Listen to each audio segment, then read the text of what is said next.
안녕하세요. 오늘 순환 두 번째 시간 시작하겠습니다. 오늘 배울 내용은 이렇게 해요.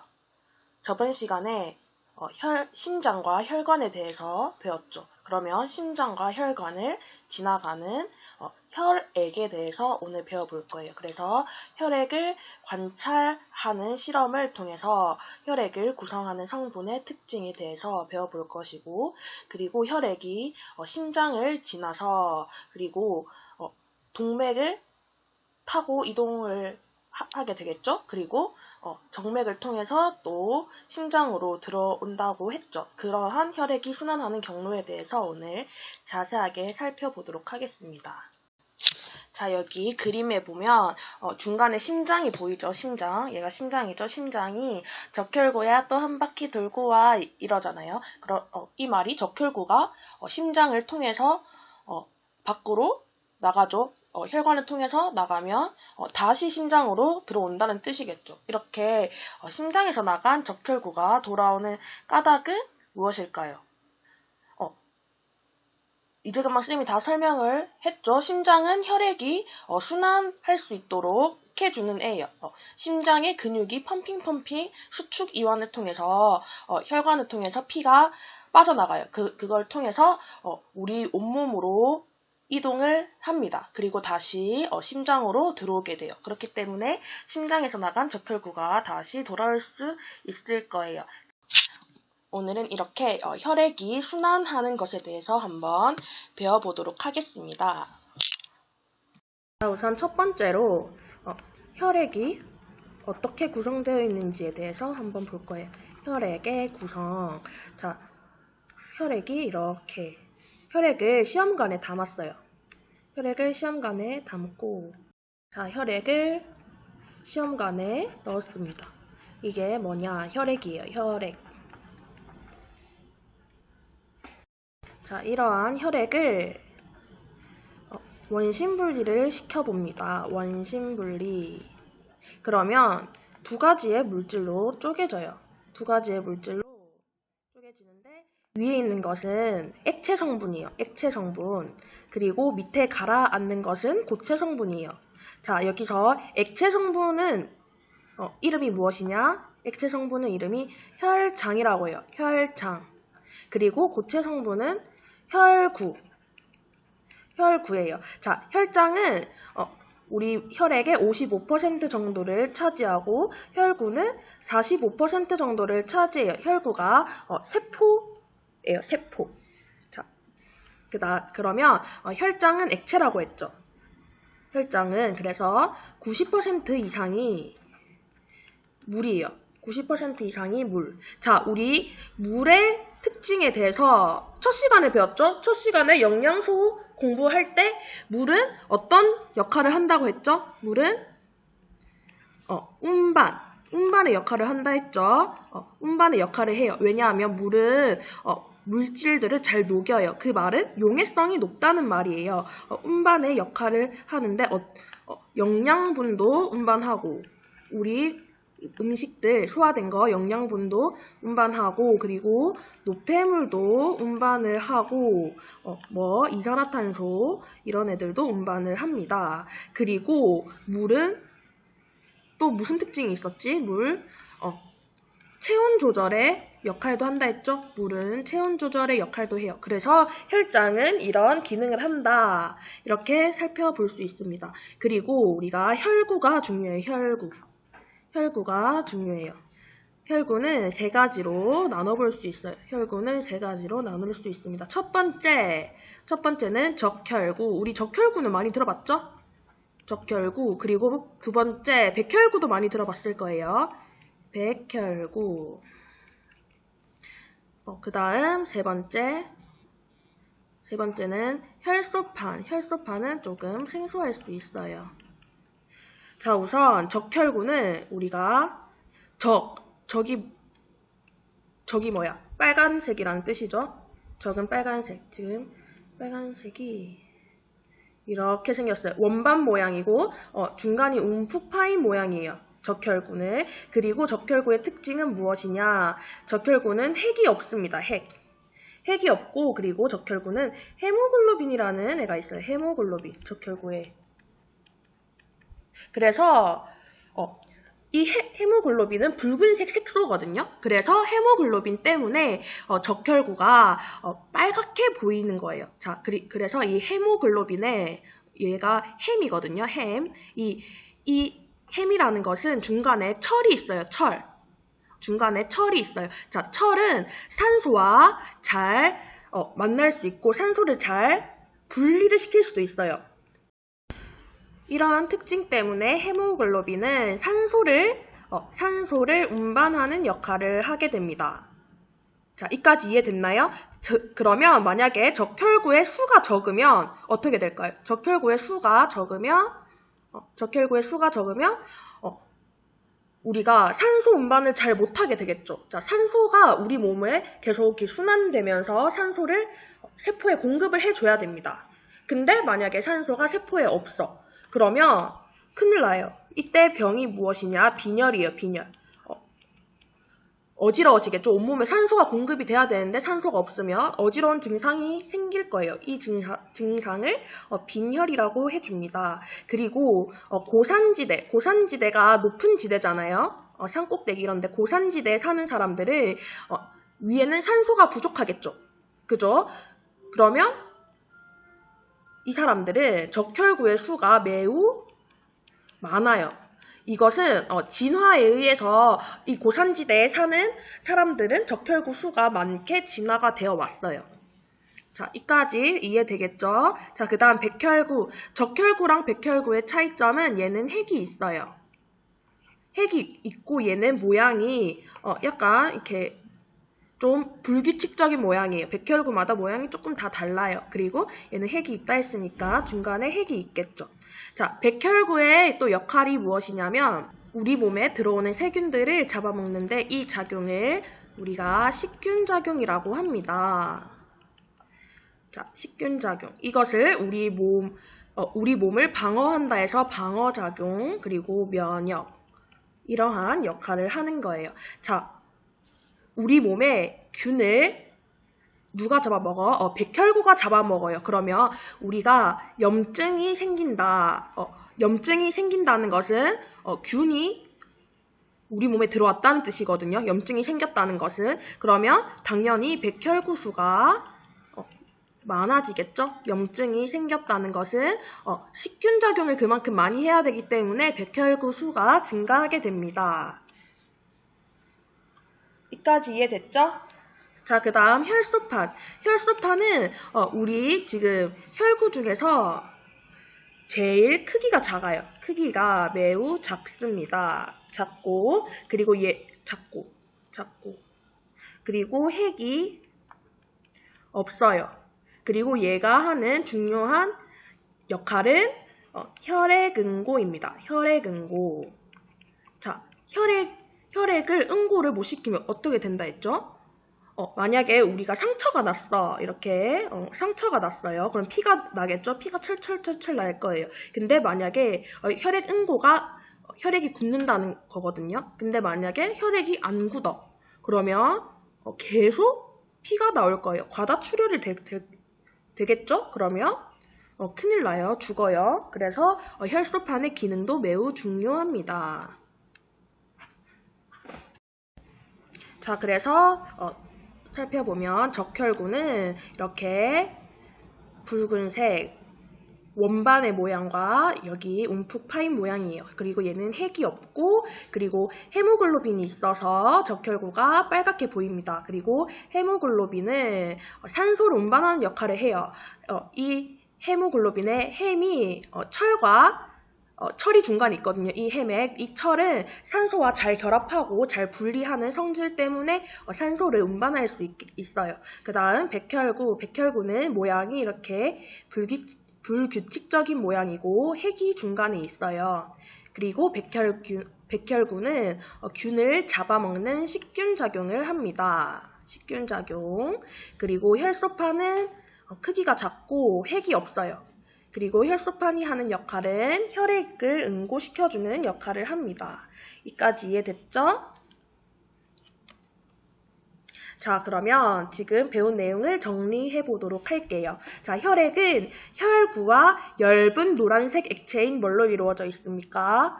혈장으로 이루어져 있어요. 그리고 혈구는 뭐뭐뭐로 구분됩니까? 적혈구, 그리고 백혈구, 그리고 혈소판으로 구분됩니다. 자, 혈액을 관찰하면 혈액의 어떤 특징을 알 수 있는지 우리가 한번 탐구를 알아보도록 할게요. 자, 혈액 관찰 실험을 지금부터 보겠습니다.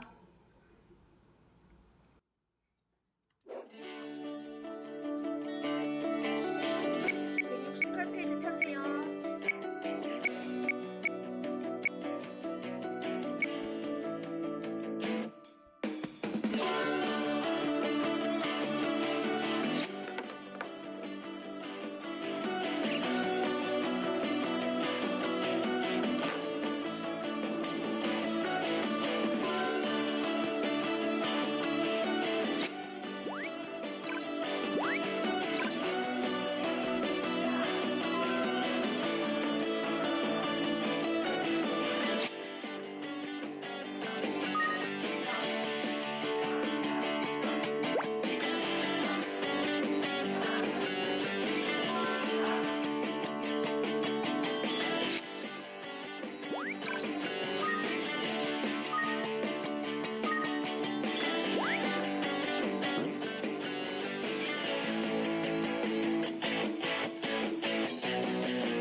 자, 영상 잘 봤나요? 그러면 우리 한번 처음부터 자세히 알아보도록 할게요. 자, 168페이지 탐구 혈액 관찰 펴봅시다. 자, 우선 소독용 솜으로 손가락 끝을 소독한 다음 체열기로 찔러서 혈액을 떨어뜨렸어요. 받침 유리 위에 떨어뜨렸죠? 자, 떨어뜨리고 그 다음 생리식염수를 한 방울 떨어뜨려 희석하고 다른 받침 유리를 혈액 가장자리에 비스듬히 대고 밀어서 혈액을 펴니다. 왜냐하면 혈액을 안 펴게 되면 세포들이 겹쳐져가지고 현미경으로 잘 안 보여요. 그래서 혈액을 얇게 펴서 한 층의 세포만 관찰할 수 있도록 해주는 역할을 합니다. 그 다음 혈액에 에탄올을 한 방울 떨어뜨리고 말려요. 에탄올, 여기 에탄올인데 여기 메탄올이라 써있죠? 상관없어요. 에탄올이나 메탄올을 떨어뜨리는 이유는 혈액을 고정시켜주는 역할을 해요. 고정이라는 것은 세포의 모양이 변형되지 않고 살아있을 때와 똑같이 유지될 수 있도록 도와주는 애예요. 에탄올이 그런 역할을 합니다. 그 다음 김사액을 한 방울 떨어뜨려 혈액을 염색합니다. 자, 김사액 얘는 좀 중요한 친구예요.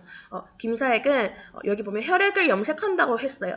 혈액을 염색하는 게 맞는데 어떤 걸 염색하냐면 얘는 세포에 있는 핵을 보라색으로 염색을 시켜줍니다. 김사액은 핵을 보라색으로 염색을 시켜줘요. 그러면 여기 지금 혈액의 혈구, 세포는 혈구라고 했죠. 혈구에 있는 3개의 혈구 중에서 뭐만 염색이 될까요? 핵이 보라색으로 염색되기 때문에 백혈구의 핵이 보라색으로 염색이 된다는 것을 알 수 있을 거예요. 적혈구는 염색이 되지 않겠죠, 보라색으로.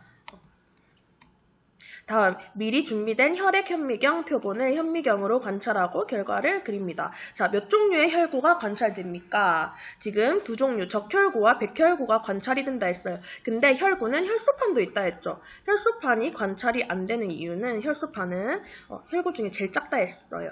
너무 작아서 관찰이 안 됩니다. 자, 다음 정리하기. 혈구의 모양을 비교하여 설명해보자. 이렇게 했죠. 아까 지금 우리 169페이지에 현미경으로 관찰한 혈액 아까 동영상 보고 그렸죠? 못 그린 친구는 다시 동영상으로 넘어가서 그리고 오세요. 자, 그래서 혈구의 모양을 비교하여 설명해보면 적혈구는 가운데가 오목한 원반 모양 이렇게 생긴 거 봤어요? 빨간색 봤죠? 그리고 다른 혈구는 적혈구보다 크기가 컸죠? 크기가 크고 모양이 불규칙했어요. 그리고 가운데에 보라색으로 핵이 염색이 된 것을 볼 수 있습니다. 자, 그리고 김사액으로 염색되는 혈구와 다른 혈구의 차이점. 자, 김사액으로 염색되는 혈구는 어떤 혈구였죠? 백혈구였죠? 왜? 김사액은 핵을 보라색으로 염색을 시켜주는데 혈구 3가지 종류의 혈구 중에서 핵이 있는 혈구는 백혈구밖에 없어요. 그래서 김사액으로 염색되는 혈구는 백혈구일 거예요. 그리고 염색되지 않는 다른 혈구는 적혈구겠죠? 이 차이점에 대해서 써봅시다. 자, 김사액으로 염색되는 혈구는 백혈구죠. 핵이 있어 보라색으로 염색되는데 다른 혈구, 즉 적혈구는 핵이 없어서 김사액으로 잘 염색되지 않는다. 자, 여기까지 썼고 그리고 김사액으로 염색되는 혈구, 백혈구죠. 백혈구는 다른 혈구보다 크기가 크고 모양이 일정하지 않다. 또 김사액으로 염색되는 혈구에 비해 다른 혈구보다 훨씬 많이 관찰됩니다. 이 다른 혈구가 적혈구, 그치?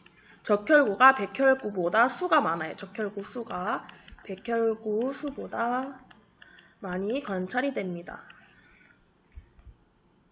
자, 이해됐나요? 자, 다 썼죠? 그러면 우리가 혈구의 종류와 특징에 대해서 아까 정리했지만 한 번 더 정리해 보도록 할게요. 자, 적혈구는 혈액을 관찰하면 적혈구가 주로 보인다. 그래서 우리 피는 빨갛게 보이는 거겠죠. 적혈구는 혈구 중에 수가 가장 많기 때문에 적혈구가 주로 보입니다. 그리고 적혈구는 가운데가 오목한 원반 모양이고 핵이 없어요. 핵이 없다 했죠. 원반 모양이고 핵이 없고 붉은색 색소인 뭐가 있다? 헤모글로빈이 있어서 붉은색을 띱니다. 그 다음 적혈구는 적혈구 속 헤모글로빈은 산소가 많은 곳에서는 산소와 결합해요. 헤모글로빈의 특징이 산소가 많으면 많을수록 산소와 결합하는 성질이 강하고 산소가 적은 곳에서는 산소와 떨어지는 성질이 강합니다. 그래서 적혈구는 온몸의 세포에 산소를 전달하는 산소 운반작용을 합니다. 자, 아까 산소 빼고 영양소나 노폐물이나 이산화탄소는 누가 이동한다 했죠? 혈장이 운반한다 했죠. 혈장의 주성분이 물이기 때문에 물이 운반 작용을 하기 때문에 그렇지만 산소는 적혈구가 운반합니다. 이해됐나요? 자, 다음으로 백혈구. 백혈구는 혈구 중 수가 가장 적어요. 수가 가장 적어요.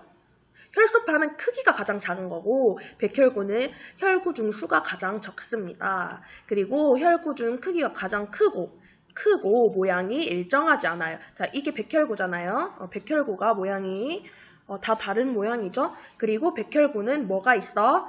핵이 있고 색깔이 없어요. 그렇기 때문에 백혈구예요. 색깔이 없어서. 근데 핵이 있기 때문에 김사액으로 염색을 하면 무슨 색으로 나온다? 보라색. 왜냐하면 김사액은 핵을 염색하는 성질이 있습니다. 다음 백혈구는 몸속에 침입한 세균을 잡아먹어 우리 몸을 보호해줘요. 자, 이걸 무슨 작용이라 했죠? 자, 균을 잡아먹어. 먹는 거를 한자로 식이라고 하죠. 먹을 식. 이거 알죠? 먹을 식. 식균 작용이라고 해요. 백혈구는 식균 작용을 합니다. 다음 혈소판. 혈소판은 혈구 중 크기가 가장 어떻다, 작다. 그래서 현미경으로 관찰이 안 된다고 했죠. 그리고 혈소판도 모양이 일정하지 않고 얘 이거 잘못되어 있어요. 혈소판은 핵이 없습니다. 자, 책에 보면 알겠지만 혈소판은 핵이 없어요. 혈소판은 핵이 없습니다. 잘못 나와 있네. 자, 그리고 혈소판은 상처난 부위에서 출혈을 멈추게 한다. 이 작용을 뭐라 했죠? 출혈을 멈추게 하는 것이 혈액 응고작용을 합니다. 혈소판의 역할이 매우 중요하죠. 자, 다음 몸속에서 세균이 침입하면 어떤 혈구의 기능이 활발해질까? 자, 세균이 침입하면 우리 몸에서 세균을 잡아먹어야겠죠. 그 작용이 뭐라 했지? 식균 작용이라 했죠. 자, 식균 작용을 하는 혈구가 누구였죠?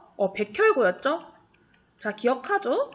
바로 직전에 배웠으니까. 자, 그래서 혈구 중 식균 작용을 담당하는 백혈구의 기능이 활발해질 것이다. 이렇게 알 수 있을 거예요. 아까 선생님이 그림으로 설명해 준 것을 플래시 화면을 통해서 살펴볼게요. 자, 혈액을 가라앉힙니다. 이게 원심 분리를 하는 거라 했죠? 원심 분리를 합니다. 자, 그랬더니 밑으로 가라앉는 것이 혈구고 위에 뜨는 것이 혈장이에요. 혈장은 액체 성분이라고 했죠? 그래서 물이 90%, 그래서 영양소를 운반해주고 그리고 이산화탄소와 노폐물도 운반하고 그리고 체온 조절의 기능도 합니다. 다음 혈구는 세포의 성분이라 했죠? 적혈구, 백혈구, 혈소판이 있으며 적혈구가 가장 많습니다. 자, 적혈구는 산소 운반 작용을 합니다. 그리고 헤모글로빈이 산소와 많은 곳에서는 산소와 결합하고 산소와 적은 곳에서는 산소와 떨어지는 성질이 있어서 온몸의 세포에 산소를 전달합니다. 그 다음 백혈구는 식균 작용을 하죠. 다음 혈소판은 크기가 작고 그리고 혈액 응고작용을 한다고 했습니다. 자, 그럼 우리 다음으로는 혈장의 특징에 대해서 볼게요. 자, 혈장은 뭐가 주성분? 물이 주성분, 90%가 물이에요. 그리고 엷은 노란색의 액체입니다. 그리고 혈장에는 영양소, 이산화탄소, 노폐물 등이 들어있고 이러한 물질을 운반합니다. 그래서 이런 혈구 있잖아요. 적혈구, 백혈구, 혈소판도 혈장에 실려서 온몸으로 이동을 하게 됩니다. 자, 그러면 이러한 혈액이 우리 몸에서 어떤 경로를 거쳐서 순환하는지에 대해서 한번 배워볼게요. 자, 심장에서 나간 혈액은 다시 심장으로 들어옵니다. 자, 혈액이 우리가 심장을 한번 그려보면 이렇게 우리가 심장 이렇게 있다 했죠. 자, 지난 시간에 배웠던 것을 한번 떠올려 볼게요. 자, 여기가 우심방, 우심실, 여기가 좌심방, 좌심실이었죠? 자, 좌심실이었어요. 자, 그러면 좌심실과 연결된 혈관은 대동맥이었고, 그리고 우심실과 연결된 혈관은 폐동맥이었어요. 그리고 우심방과 연결된 혈관은 대정맥이었고, 좌심방과 연결된 혈관은 폐정맥이었습니다. 자, 그러면 이렇게 혈관으로 혈액이 나가요, 심장에서. 혈액이 나가고, 그리고 정맥으로는 혈액이 들어오죠. 그래서 심장에서 나간 혈액은 다시 심장으로 들어옵니다. 그리고 이러한 혈액순환 경로에 대해서 우리가 두 가지에 대해서 배워볼 거예요. 자, 뭐 있냐? 온몸순환이라는 것과 그리고 폐순환이라는 게 있어요. 자, 우리가 지금 이것을, 지금은 외우기가 힘들었지만, 우리가 이 순환에 대해서 지금부터 자세하게 살펴보도록 하겠습니다. 우리가 그러면 혈액순환에 대해서 한번 정리해 볼게요. 혈액순환. 혈액순환은 우리 온몸순환이 있다 했죠? 첫 번째, 온몸순환. 이것을 체순환이라고도 해요. 체순환. 근데 우리 교과서에 온몸순환으로 되어 있으니까 온몸순환으로 외울게요. 자, 온몸순환은 이거 경로를 다 외워야 돼요. 첫 번째로 좌심실에서 출발합니다. 좌심실에서 출발해서 좌심실에서 나가면 무슨 혈관과 이어져 있었죠? 좌심실은? 그지?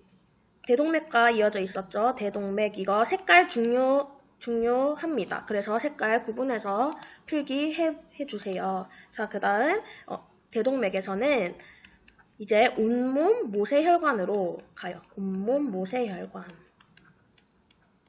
그리고 온몸 모세혈관에서 이제 다시 심장으로 돌아와야 돼요. 자, 모세혈관은 우리가 온몸에 퍼져 있다고 했잖아요. 그래서 온몸의 모세혈관으로 갔다가 다시 심장으로 들어오는 혈관은 대정맥이에요. 대정맥. 그 다음 대정맥과 연결되어 있는 심방은 무슨 심방? 우심방이었죠? 우심방. 자, 그래서 정맥, 동맥이 대대 붙어 있으면 온몸 순환이에요. 자, 그 다음 두 번째는 폐순환. 폐순환은 경로가 처음에 우심실에서 시작합니다. 우심실. 자, 우심실과 연결된 동맥. 심장에서 나가는 혈관은 동맥이라 했죠. 자, 동맥은 무슨 동맥?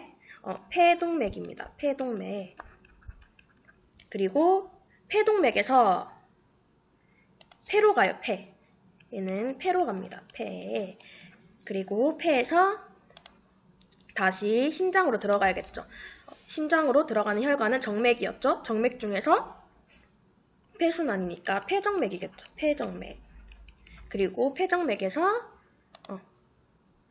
좌심방으로 갑니다. 자, 이거 색깔 구분해서 여러분도 써주세요. 자, 이렇게만 보면 너무 어렵죠. 이거 어떻게 외워? 이러죠. 그래서 쌤이 심장을 이쪽에 그려볼게요. 심장을 이쪽에 이렇게 그려보겠습니다. 이렇게 그렸어요. 자, 방실 나눠야겠죠? 방실 우심방. 그리고 밑에는 우심실. 그리고 좌심방, 좌심실. 이렇게 나눠야 되겠죠? 자, 선생님이 이렇게 심장을 그렸어요. 자, 우선 온몸순환부터 해볼게요. 온몸순환은 좌심실에서 시작해요. 자, 좌심실과 연결된 동맥은 대동맥이라고 했죠. 자, 좌심실은 혈액이 나가는 곳이죠. 자, 그래서 혈액이 나갑니다. 좌심실에서 대동맥으로 혈액이 나가요. 그리고 온몸에 있는 모세혈관으로 이동해요. 모세혈관은 온몸에 있다고 했어요. 그래서 자, 온몸의 모세혈관으로 이동하면 여기에 세포들이 많겠죠. 세포들이 많아요. 그러면 모세혈관에서 세포로 뭘 주죠? 영양소와 그리고 산소를 주죠. 그리고 세포에 있는 뭘 받나요? 이산화탄소. 자, CO2와 그리고 노폐물을 받습니다. 글씨가 노폐물을 받아요. 그리고 이산화탄소와 노폐물을 받아서 얘가 대정맥으로 이동해요. 대정맥을 통해서 심장으로 갑니다. 그러면 그 심장은 우심방이 되겠죠. 심방은 혈액이 들어오는 곳이에요. 그리고 정맥과 연결되어 있죠. 자, 이렇게 온몸순환이 됩니다. 그리고 여기로 이동된 혈액이 우심실로 이동을 하겠죠. 우심실로 이동을 하고 그리고 다시 나가요. 나가는데 얘는 이제 동맥은 동맥인데 폐동맥이에요. 폐동맥으로 이동을 합니다. 그러면 이제 이 동맥을 통해서 혈액은 폐로 이동을 하게 되겠죠? 여기서 폐로 가면 폐로 뭘 주냐면 CO2를 줘요. CO2를 주고 O2를 받아와요. 그러면 산소를 받은 혈액이 폐정맥을 통해서 좌심방으로 이동을 합니다. 그리고 좌심방에서 좌심실로 다시 혈액이 이동하고 다시 온몸순환으로 이어지게 되겠죠. 그래서 온몸순환과 여기서 중요한 것은 온몸순환과 폐순환은 따로가 아니에요. 이렇게 온몸순환과 폐순환이 다 이루어져야지 우리 몸에 혈액이 한 번 순환되는 거예요. 그래서 혈액이 한 번 순환되는데 심장은 2번 통과하게 되겠죠. 자, 여기서 선생님이 반으로 쪼갈라 볼게요. 반으로 이렇게 쪼갈라 볼게요. 이렇게 쪼가르면 지금 선생님이 혈관을 색깔을 다르게 쓴 것을 볼 수 있어요. 자, 여기 중심으로 이쪽은 동맥혈이에요. 동맥혈. 그리고 이쪽은 정맥혈이에요. 자, 여러분들이 이것을 굉장히 헷갈려 할 수 있어요. 굉장히 헷갈려 할 수 있는데, 왜 헷갈려 하냐면, 동맥혈에 속하는 혈관이 폐정맥과 대동맥이에요. 대동맥이 동맥혈인 건 이해가 되겠는데, 폐정맥이 동맥혈이다. 이것이 굉장히 헷갈릴 수 있어요. 자, 지금 정맥혈도 보면 대정맥도 정맥혈이지만 폐동맥도 정맥혈이에요. 자, 지금 동맥혈과 정맥혈은 혈액의 종류고 정맥, 동맥 이거는 혈관이에요. 혈관.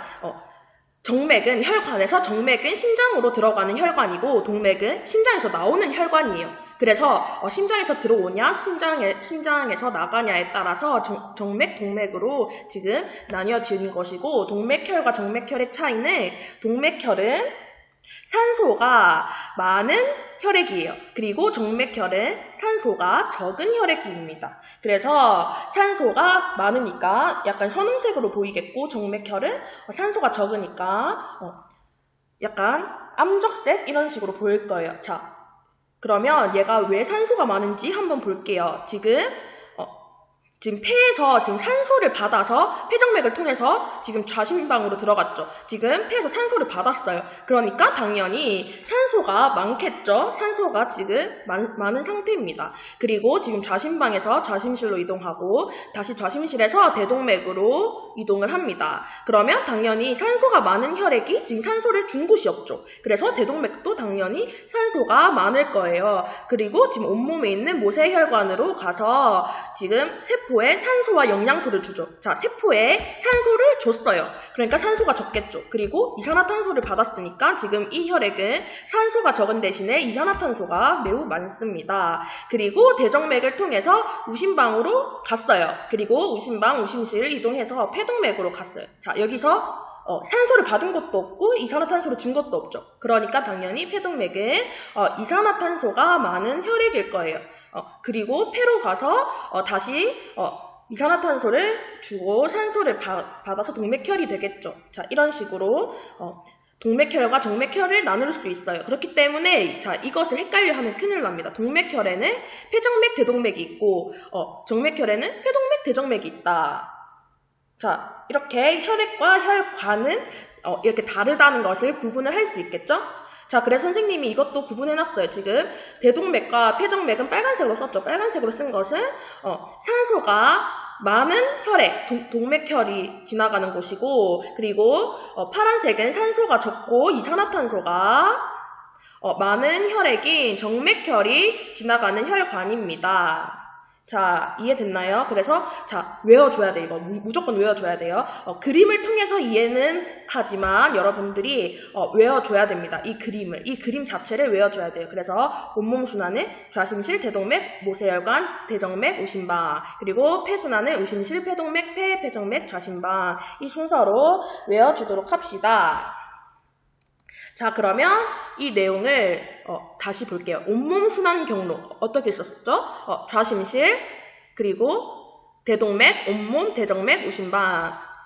이 중에서 동맥혈은 동맥혈이 대동맥, 그리고 정맥혈이 대정맥, 그리고 우심방으로 갔어요. 그리고 모세혈관 속 혈액과 지금 온몸의 세포에서 물질 교환이 일어났죠. 자, 모세혈관에서 세포로는 뭘 주죠? 산소와 영양소를 주고 뭘 받아오죠?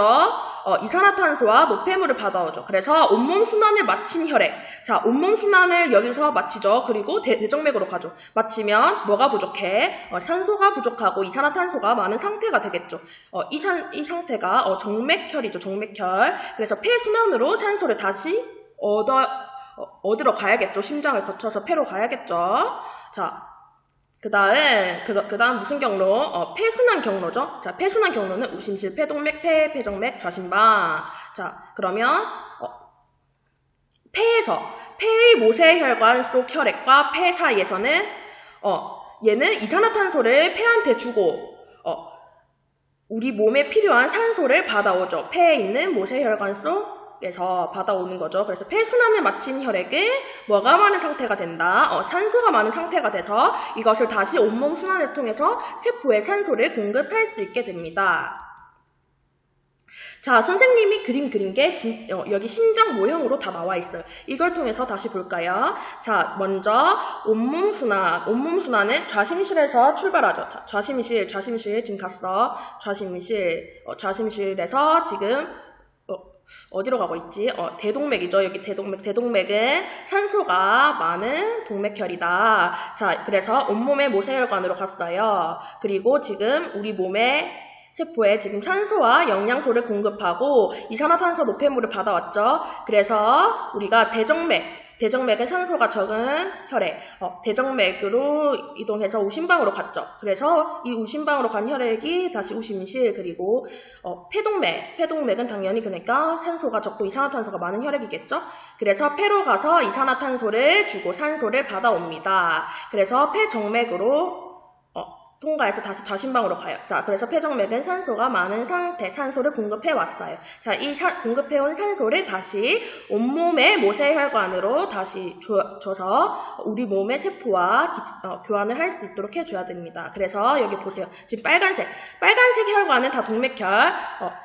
지금 나는 산소가 풍부하니까 온몸으로 가서 산소를 공급할게 이러죠. 자, 얘는 산소가 풍부해요. 그러면 아까 얘가 그럼 지금 적혈구일 거잖아요. 산소 운반 적혈구잖아요. 적혈구는 산소가 많은 상태에서는 산소와 결합을 하는 성질이 있고 산소가 부족한 상태에서는 산소와 떨어지는 성질이 있다고 했어요. 자, 그죠? 그러면 산소가 풍부한 상태니까 산소와 결합을 해서 지금 얘한테 가서 산소를 줬죠, 지금. 그래서 또 얘는 산소가 부족하니까 폐로 가서 또 산소를 받습니다. 자, 여기까지 이해했나요? 오케이. 자, 폐순환이 일어나는 경로. 이거 쓸 수 있어, 당연히. 우심실, 폐동맥, 이 폐가 폐의 모세혈관이. 폐정맥, 좌심방. 자, 이쯤에서 영상 들은 친구들만 맞출 수 있는 문제를 선생님이 알려주도록 할게요. 자, 선생님이 가장 좋아하는 과일. 선생님이 가장 좋아하는 과일은 바나나요. 바나나. 자, 그러면 우리 171페이지 스스로 확인하기 문제를 해볼게요. 자, 1번. 혈액은 혈전과 뭘로 이루어져 있죠? 혈장, 액체 성분, 그리고 고체 성분인 세포가 혈액에 있는 세포가 혈구였죠. 혈구는 혈구 중에서 뭐는 산소 운반 작용? 적혈구가 산소 운반 작용하고 백혈구는 식균 작용, 혈소판은 무슨 작용? 혈소판은 혈액 응고작용을 했죠. 그리고 혈액은 심장에서 나가 온몸에 분포한 모세혈관을 지나 돌아오는, 자, 온몸으로 가는 거, 온몸 순환과 폐에 분포한 모세혈관을 지나 돌아오는 무슨 순환? 폐순환을 반복하며 끊임없이 순환합니다. 자, 그래서 온몸 순환과 폐순환을 합해야 우리 몸의 전체 순환이 일어났다, 이렇게 볼 수 있죠. 자, 병원에서는 혈액 검사를 하기 위해 고무띠로 팔 윗부분을 묶고 아랫부분에서 혈액을 채취해요. 그래서 고무띠로 팔 윗부분을 묶는 까닭을 혈액순환과 관련하여 설명해 봅시다. 자, 왜 그럴까요? 자, 혈액 검사를 하기 위해서 고무띠로 팔을 묶어요. 그러면 혈관이 보이겠죠. 어떤 혈관이 보이죠? 정맥이겠죠. 정맥. 동맥은 저번 시간에 말했어요. 동맥은 몸 속에 있고 그리고 정맥이 몸을 바깥 부분에 있다 했죠. 몸의 표면에 있어요. 자, 그래서 이거에 대해서 한번 설명을 한번 해봅시다. 자, 그래서 심장에서 나간 혈액은 뭘 지나서 동맥을 지나서 온몸의 모세혈관으로 이동하고 정맥을 지나 심장으로 돌아옵니다. 그래서 우리 몸에서 동맥은 몸속 깊이 있지만 정맥은 피부 근처에 있죠. 피부 표면에 있다 했죠. 그래서 따라서 고무띠로 팔 윗부분을 묶으면 정맥이 막혀요. 정맥을 통해서 혈액이 이동해야 되는데 정맥이 막혀서 팔 아래쪽 혈관이 부풀어 올라서 정맥이 잘 보이겠죠. 그래서 정맥 속의 혈액을 채취하기 쉽다. 이렇게 정리할 수 있겠습니다. 자, 지금까지 순환 끝났고 그리고 다음 시간에는 호흡과 배설에 대해서 한번 선생님과 수업하도록 해볼게요. 자, 모두 수고하셨습니다.